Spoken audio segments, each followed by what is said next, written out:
मेरे ख्याल में दर्द और आजुर्दगी यानी नाखुशी दो अलग अलग चीजें हैं।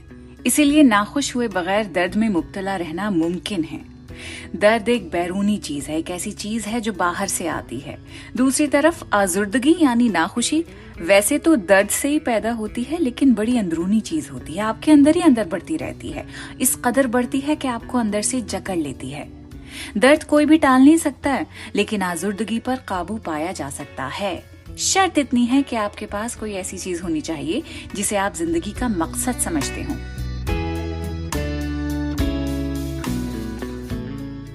पेन एंड अनहैप्पीनेस पर ये गोल्डन वर्ड्स मेरे नहीं हैं, बल्कि फैज अहमद फैज के हैं।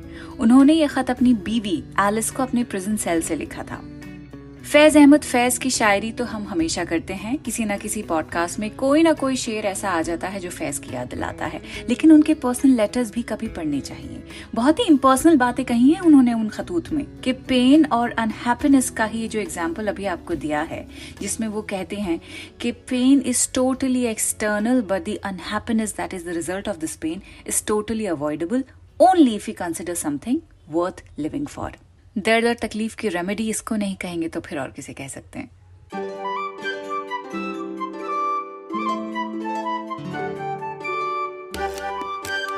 द क्विंट पर शुरू हो चुका है उर्दू नामा। मैं हूं फबीहा सैयद। आज हम याद कर रहे हैं शायरों के शायर फैज अहमद फैज को। वैसे तो ये मुमकिन नहीं कि आप फैज साहब को ना जानते हो, लेकिन अगर आप नहीं जानते हैं तो ऐसा समझिए कि फैज की शायरी एक आवाज के तौर पर पढ़ी जा सकती है। उन लोगों की आवाज है जिनकी आवाज दब चुकी हो। His is the voice of the voiceless. Faiz Ahmed Faiz 1911 में पैदा हुए थे सियालकोट में। यह पाकिस्तान का हिस्सा है। एक बहुत ही इन्फ्लुएंशियल फैमिली में पैदा हुए थे। उनके वालिद एक बैरिस्टर थे। बचपन से ही लिटरेचर का शौक था, वैसा ही माहौल मिला पढ़ने लिखने का। तो पढ़ाई तो बहुत ही आला हुई इनकी। ग्रेजुएशन की और उसके बाद मास्टर्स अंग्रेजी में किया। 2 साल के बाद एक और मास्टर्स उन्होंने किया अरबिक लिटरेचर में। तो उर्दू में वो नज़में कहते तो थे, शायरी करते तो थे, लेकिन उसके अलावा एक स्कॉलर भी थे, इंग्लिश के भी और अरबिक के भी। 1935 में उनको लेक्चरर अपॉइंट किया गया Mohammedan Anglo oriental college Amritsar में। उनकी सोशलिस्ट आइडियोलॉजी और पुख्ता होनी शुरू हो गई। फैज साहब wrote about the society and its sufferings. He wrote about equality and hoped that people will be able to see the plight of those oppressed and they will then join the fight against this social injustice. 1 साल के बाद वो progressive writers movement का हिस्सा भी बन गए। Progressive writers का जो मूवमेंट था और इससे जुड़े जितने भी लोग थे वो इंडिविजुअल्स थे जो कि एंटी इंपीरियलिस्ट थे, सोशल जस्टिस के खिलाफ, इक्वालिटी के लिए जो कि एडवोकेसी किया करते थे, जो लिटरेचर से, शेर व शायरी से, अपने थिएटर से कोशिश करते थे कि समाज एक ऐसी जगह बन जाए जहां पर तकलीफें थोड़ी कम हो जाएं, करप्शन कम हो जाए, कमजोर लोगों की कमजोरी का फायदा ना उठाया जाए। तो इस तरह के आइडियल्स थे इन लोगों के। फिर 1947 में आजादी भी मिल गई, लेकिन जिस कॉस्ट पर मिली वो काफी डिस्टर्बिंग था। जाहिर सी बात है, लड़ाई के दौरान जो खून बहा, जो दंगे फसाद हुए, उसे हिंदुस्तान की रीसेंट हिस्ट्री का सबसे तारीक डार्क चैप्टर माना जाता है। 1947 के बंटवारे की पहली तकसीम 14 अगस्त को जब हुई तो फैज ने ये नज्म लिखी कि ये दाग दाग उजाला, ये शब गजीदा सहर, ये दाग दाग उजाला, ये शब गजीदा सहर, वो इंतजार था जिसका, ये वो सहर तो नहीं, ये वो सहर तो नहीं जिसकी आरज़ू लेकर चले थे यार के मिल जाएगी कहीं ना कहीं, फलक के दश्त में तारों की आखिरी मंजिल, कहीं तो होगा शबे सुस्त मौज का साहिल, कहीं तो जाके रुकेगा सफीना गमे दिल, जवां लहू की पुरअसरार शाहराहों से चले तो यार, तो दामन पे कितने हाथ पड़े, दयारे हुस्न की बेसब्र ख्वाब गाहों से पुकारती रही बाहें बदन बुलाते रहे।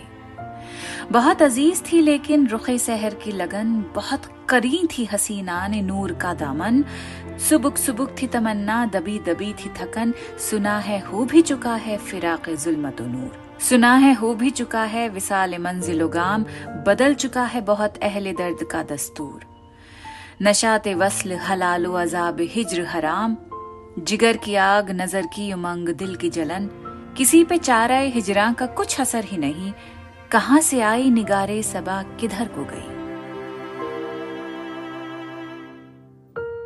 अभी चराग़े सरे राह को कुछ खबर ही नहीं, अभी गिरानिए शब में कमी नहीं आई, न जाते दीदा वो दिल की घड़ी नहीं आई, चले चलो कि वो मंजिल अभी नहीं आई।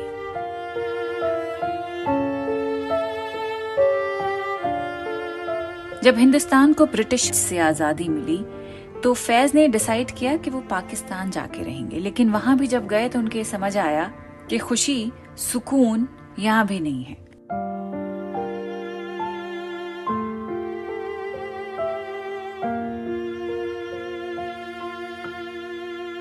फैज अहमद फैज पे जो पॉडकास्ट आप सुन रहे हैं, इसे लिखने की मैंने जुर्रत की है। वो so nervous while writing this episode कि कौन सा पहलू उनकी जिंदगी का लिखूं और कौन सा छोड़ूं। खैर, पॉडकास्ट में मैंने तय फिर ये किया कि जो उनकी प्रिजन पोइट्री है उसका जिक्र जरूर शामिल करूंगी, क्योंकि ये उनकी जिंदगी का एक ऐसा पहलू है जो उनकी लिटरेरी करियर का अहम हिस्सा साबित हुआ। तो उस पोइट्री में से उनकी एक ऐसी गजल है, गुलों में रंग भरे बादे नौ बहार चले, जो प्रतीक की आवाज में अभी मैं आपके लिए यहाँ प्ले करना चाहती हूँ। बड़ा है दर्द का रिश्ता,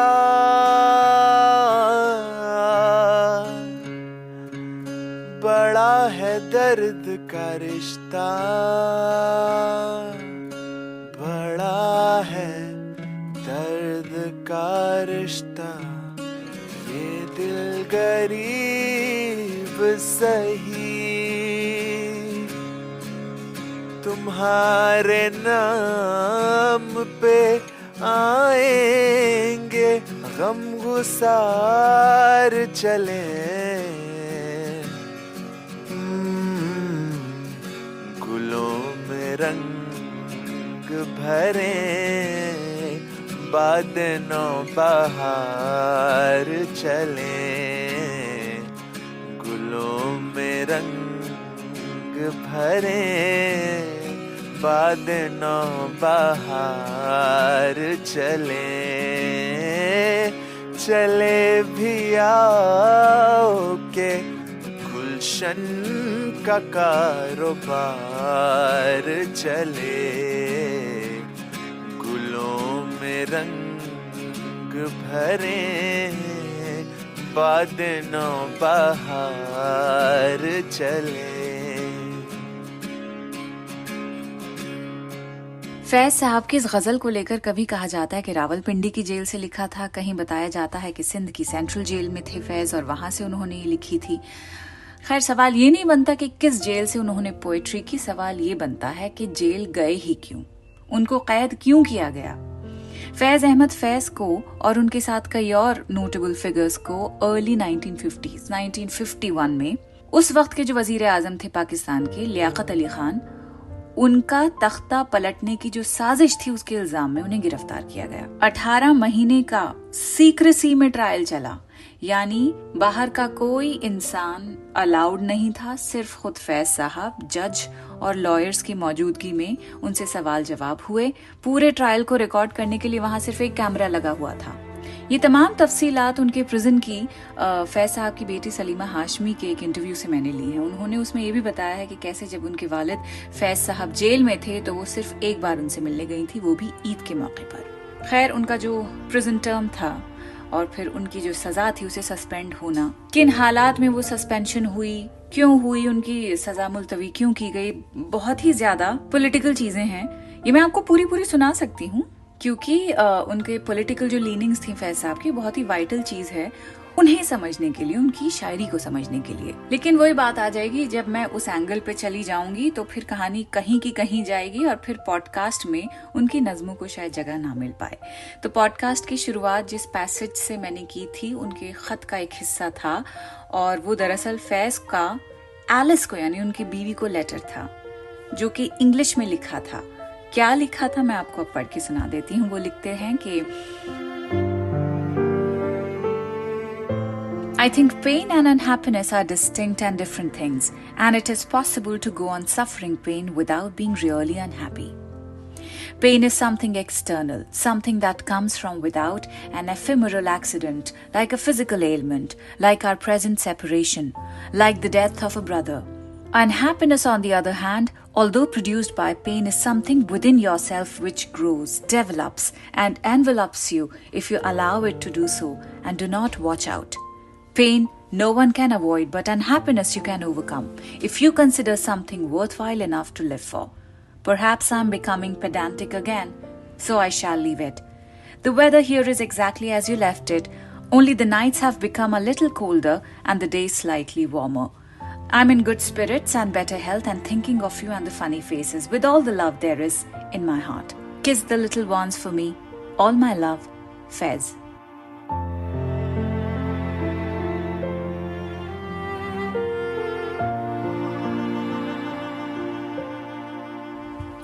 किस द लिटिल वंस, उनकी बेटियां। अब रावलपिंडी कंस्पिरेसी केस वो केस है जिसकी वजह से फैज साहब ने जेल में वक्त बिताया। उसे वो अपनी सेकेंड एडोलेसेंस कहते थे, क्योंकि वो जो वक्त था वो बड़ा ही फ्रूटफुल साबित हुआ उनके लिटरेरी करियर के लिए। जो नज़में उन्होंने जेल में लिखी वो 2 कलेक्शंस में पब्लिश हुई। एक थी दस्ते सबा यानी हैंड ऑफ द विंड और दूसरी थी जिंदा नामा यानी प्रिजन नैरेटिव्स। इस कलेक्शन में एक आइकॉनिक नज्म है लौह कलम। ये मैं आपको इंग्लिश ट्रांसलेशन के साथ साथ सुनाती रहूंगी। फैज की सिलेक्टेड पोएम्स की इंग्लिश ट्रांसलेशंस की किताब है by Baran Farooqui. It's called Faiz Ahmed Faiz the colours of my heart. Faiz की आइकॉनिक पोएट्री और उसका इंग्लिश ट्रांसलेशन अगर एक किताब में आपके हाथ लग जाए, मतलब अंग्रेजी में भी उसके मतलब हैं और उर्दू में जो उन्होंने लिखा है वो भी आपके सामने हो, तो समझना और पढ़ना कितना आसान हो जाएगा। आप बताइए, ऐसी किताब को आप घोल के पीना नहीं चाहेंगे? चलिए, इस किताब के ट्रांसलेशंस के साथ लौह कलम मैं आपको अब सुनाने वाली हूं। फैज साहब लिखते हैं, हम परवरिशे लौह कलम करते रहेंगे, जो दिल पे गुजरती है रकम करते रहेंगे। I will go on nurturing the tablet and the pen. I'll go on recording what the heart goes through. Asbabe गमे इश्क बाहम करते रहेंगे, वीरानी दौरा पे करम करते रहेंगे। I'll go on providing wherewithal to love's passion. I'll keep being kind to the desolation of the times. हाँ तलखी अय्याम अभी और बढ़ेगी, हाँ अहले सितम मश्क़ सितम करते रहेंगे। No doubt the harshness of the times will grow even worse. No doubt the tyrants will continue to practice tyranny.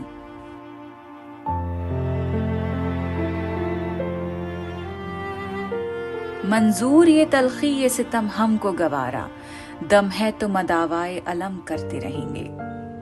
I accept the harshness, I bear this torture, I'll go on trying to remedy the affliction with every breath.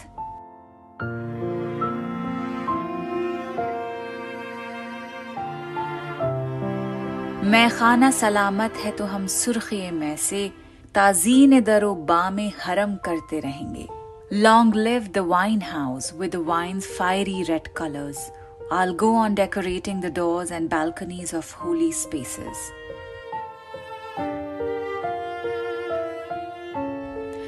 बाकी है लहू दिल में तो हर अश्क से पैदा, बाकी है लहू दिल में तो हर अश्क से पैदा, रंगे लबो रुखसारे सनम करते रहेंगे।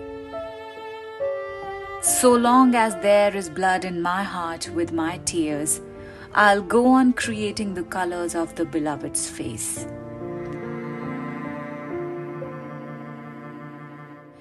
एक तर्ज़े तगाफुल है सो वो उनको मुबारक, एक अर्ज़े तमन्ना है सो हम करते रहेंगे। Her way is unmindfulness, so she is free to cultivate it, and I have to voice my longing, so I'll go on doing it.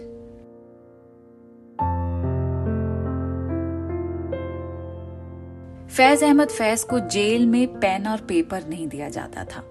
किसी तरह से he used to smuggle things from officers who were kind, who were nice to him.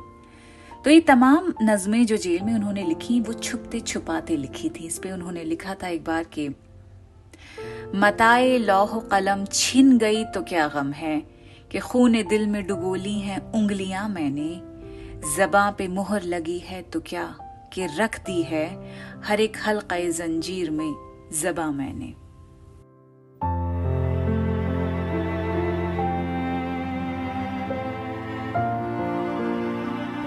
एक और नज्म है, जब मुल्क में टिरनी और ऑप्रेशन के खिलाफ फैज ने लिखा था, निसार मैं तेरी गलियों के ए वतन की जहां, चली है रस्म की कोई न सर उठा के चले, जो कोई चाहने वाला तवाफ को निकले, नजर चुरा के चले, जिस मुजां बचा के चले। है अहले दिल के लिए अब ये नज्म बस्त खुशाद, कि संग खिश्त मुक़य्यद हैं और सग आज़ाद।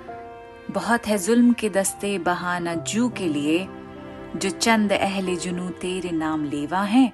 बने हैं अहले हवस मुद्दई भी मुनसिफ भी, किसे वकील करें किससे मुनसिफी चाहें, मगर गुजरने वालों के दिल गुजरते हैं, तेरे फिराक में यूं सुबह शाम करते हैं। बुझा जो रोज़ने जिंदा तो दिल ये समझा है, कि तेरी मांग सितारों से भर गई होगी। चमक उठे हैं सलासिल तो हमने जाना है, कि अब सहर तेरे रुख पर बिखर गई होगी। गरज तसव्वुर शामो सहर में जीते हैं, गिरफ्ते साया दीवार उदर में जीते हैं। यूं ही हमेशा उलझती रही है जुल्म से खल्क, न उनकी रस्म नई है न अपनी रीत नई। यूं ही हमेशा खिलाए हैं हमने आग में फूल, न उनकी हार नई है न अपनी जीत नई। इसी सबब से फलक का गिला नहीं करते, तेरी फिराक में हम दिल बुरा नहीं करते। गर आज तुझसे जुदा हैं तो कल बाहम होंगे, ये रात भर की जुदाई तो कोई बात नहीं। गर आज औज पर है ताला रकीब तो क्या, ये 4 दिन की खुदाई तो कोई बात नहीं। जो तुझसे अहदे वफा उस्तवार रखते हैं, इलाज गर्दिशे लैलो नहार रखते हैं।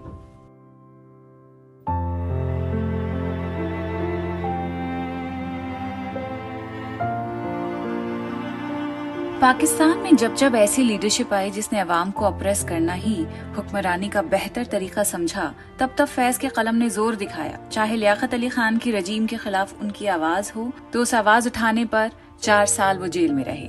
फिर 1959 में दोबारा जेल उनको हुई, जब अयूब खान के मार्शल लॉ के तहत उनको गिरफ्तार किया गया। उस दौरान जब डेंटिस्ट के पास उन्हें लेकर जाया गया तो पैरों में बेड़ियां थीं, और तब उन्होंने लिखा था कि चश्मे नम जान शोरी दा काफी नहीं, तुहमते इश्क पोशी दा काफी नहीं, आज बाजार में पाबा जौला चलो। एक बार फिर जब जुल्मत के बादल छाए, तो वो दौर था जब जियाउल हक की अथॉरिटेरियन रजीम में अवाम के साथ वो सब हो रहा था जो होना नहीं चाहिए था। और तब उसके रिस्पांस में फैज साहब ने वो लिखा था जो आज ऑपरेशन का जवाब, चाहे दुनिया के किसी भी कोने में हो, चाहे दुनिया के किसी भी कोने में वो ऑपरेशन हो, उसका जवाब फैज साहब की नज्म है।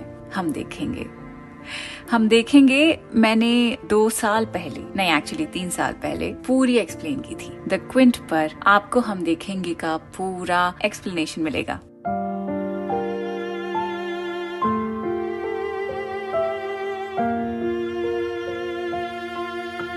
और रही बात उनकी प्रिजन पोएट्री की, तो एक और नज्म जहन में आती है जिसमें उन्होंने जिंदा की एक शाम का मंजर लिखा है। जिंदा यानी प्रिजन, तो जिंदा की एक शाम, और एक और नज्म है जिंदा की एक सुबह। मैं आपको दोनों पढ़ के सुनाऊंगी। जिंदा की एक शाम में वो लिखते हैं, शाम के पेचो खम सितारों से जीना जीना उतर रही है रात, यूं सबा पास से गुजरती है जैसे कह दी किसी ने प्यार की बात। सहने जिंदा के बेवतन अशजार सर निगू महव हैं बनाने में, दामने आसमां पे नक्शो निगार शाने बाम पर दमकता है मेहरबान चांदनी का दस्ते जमील। खाक में घुल गई है आब नुजूम, नूर में घुल गया है अर्श का नील। सब्ज गोशों में नील गूंस आए, लहलहाते हैं जिस तरह दिल में, मौजे दर्दे फिराक यार आए। दिल से पैहम ख्याल कहता है इतनी शीरीं है जिंदगी इस पल, जुल्म का जहर घोलने वाले कामरान हो सकेंगे आज न कल। जलवगाहे विसाल की शामें वो बुझा भी चुके अगर तो क्या, चांद को गुल करें तो हम जाने। इसका अंग्रेजी में ट्रांसलेशन भी आपको मैं सुना देती हूँ। बारान फारूकी का ये ट्रांसलेशन है। The night descending step by step from the zigzag patterns of the evening stars, the gentle breeze passes softly as if someone uttering words of love. The homeless trees of the courtyard of the prison house, bending, are absorbed in making floral patterns. On the skyscape, on the balcony's shoulder gleams the beauteous hand of the gentle moonlight. The luminance of the stars has dissolved into the earth, and the indigo of the sky has dissolved into fluorescence. Bluish shadows flow in green corners. Like the surge of the wave of pain, of disunion flowing into the heart. The mind tells the heart again and again how beautiful is life at this moment. Those who decoct the poison of tyranny can never flourish today nor tomorrow. So what if they have already extinguished the lights in the hall of union with the beloved? I dare them to put out the moon.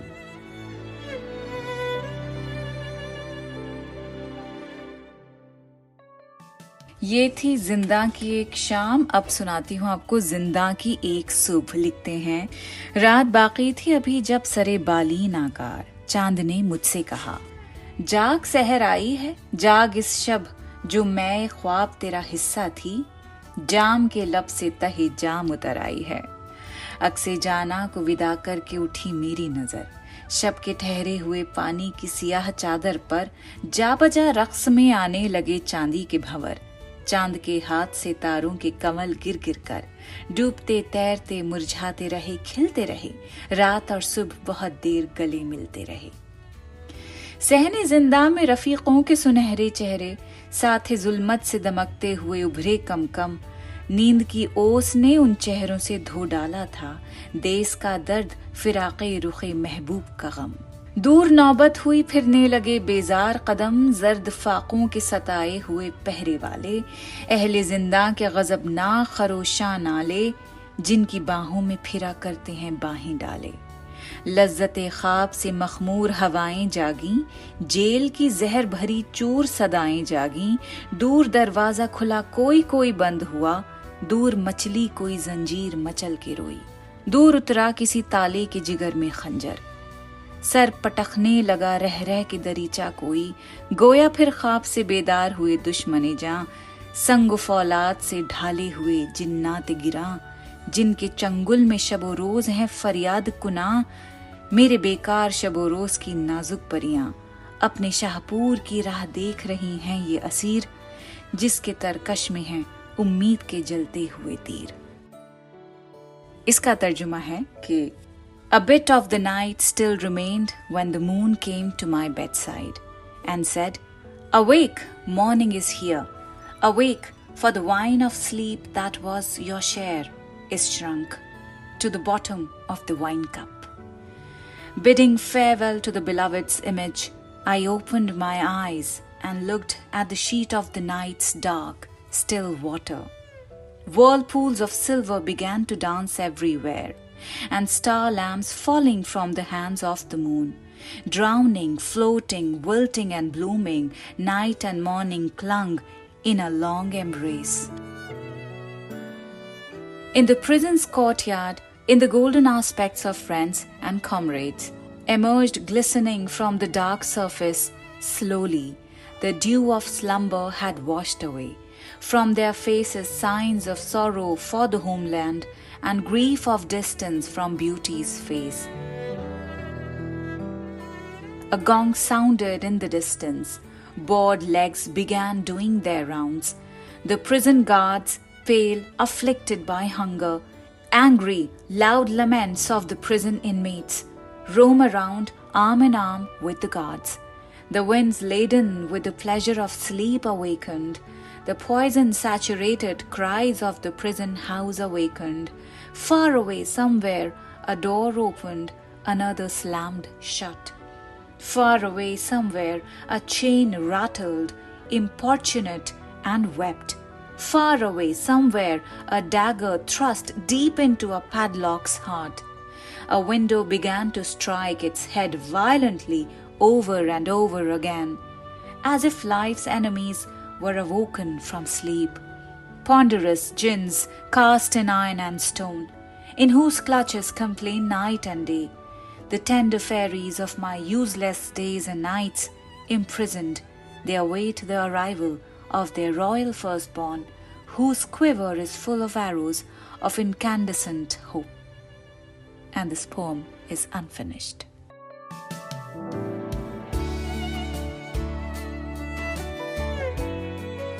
ऐसा नहीं है कि फैज ने सिर्फ revolution के ऊपर ही poetry की हो या सिर्फ ऑपरेशन के खिलाफ बातें कही हों.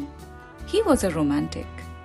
मुझे ऐसा लगता है फैज साहब के उस चेहरे की तरफ, उस पहलू की तरफ फोकस अगर हम करेंगे तो एक और पॉडकास्ट जरूर बनाना चाहिए. ठीक है, तो फैज साहब की कहानी इज अनफिनिश्ड, बिल्कुल इस नज़्म की तरह. एक और हिस्से में फैज साहब की और तफसीली बात करेंगे. तब तक आप अपना ख्याल रखिए. अगले हफ्ते दोबारा मुलाकात होगी आपसे. खुदा हाफिज.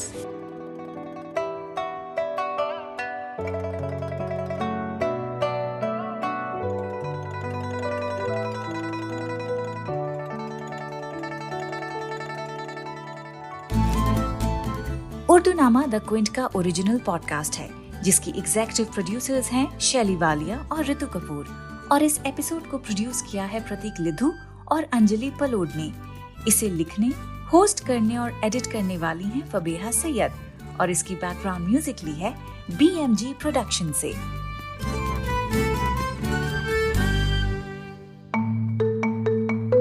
आप सुन रहे थे द क्विंट का पॉडकास्ट.